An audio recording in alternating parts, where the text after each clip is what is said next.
Dear friends, today I will continue with another section from the same chapter, chapter 18 of the Indian Patent Act or the Patents Act 1970.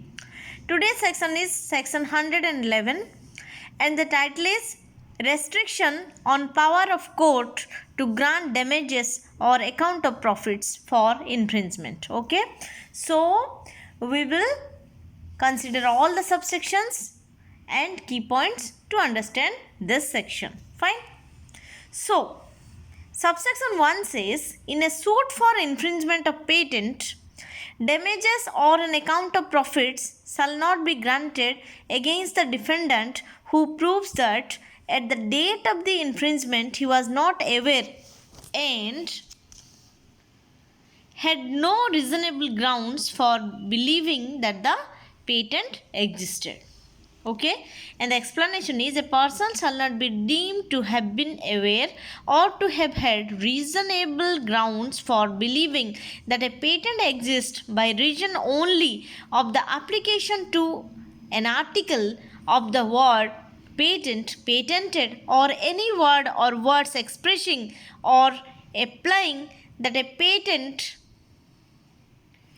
had been obtained for the article unless the number of the patent accompanies the word or words in question.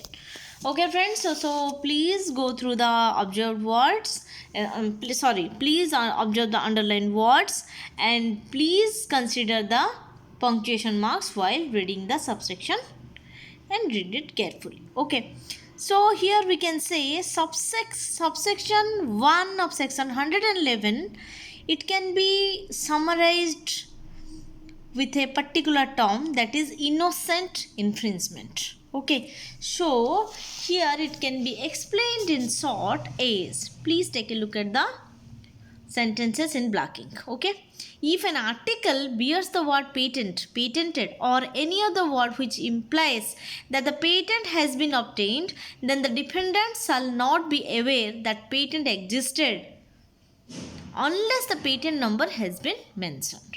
Fine. Next one is subsection 2. In any suit for infringement of a patentee, the court may, if it thinks fit, refuse to grant any damages or an account of profits in respect of any infringement committed after a failure to pay any renewal fee with the prescribed period and before any extension of that period. So please follow the same trend, and now we will go to the key points in black ink. If the patent had ceased to have an effect due to non-payment of the renewal fee, then the court may deny granting damages or an account of profits for the infringement which was committed during the period the patent was ceased to have an effect. Fine. Next one is subsection 3. Where an amendment of a specification by way of disclaimer, correction or explanation has been allowed under this act, after the publication of the specification, no damages or account of profit shall be granted in any proceeding in respect of the use of the invention before the date of the decision allowing the amendment, unless the court is satisfied that the specification as originally published was framed in good faith and with reasonable skill and knowledge. So friends, please follow the same trend and we will go for the explanation. In the case of a patent where specifications have been amended after its publication, damages or account of profits will not be granted in respect of the use of the invention before the date of the amendment unless the court is satisfied that the original patent specification was framed in good faith and reasonable skill and knowledge. Okay, that means the specification was framed in good faith and reasonable skill and knowledge. Okay. The last one is subsection 4.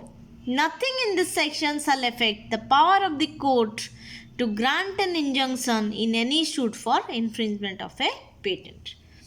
This is very easy to understand, so just take a look, it will be clear. Fine. So this way friends, all the subsections of section 111 is completed. So please go through my video, please go through the bare act as well, please share my video among your friends. And please subscribe my channel If you have any queries, any suggestions, any compliments, any comments, please write to me in my comment box. Thank you so much, friends. Stay safe, stay blessed.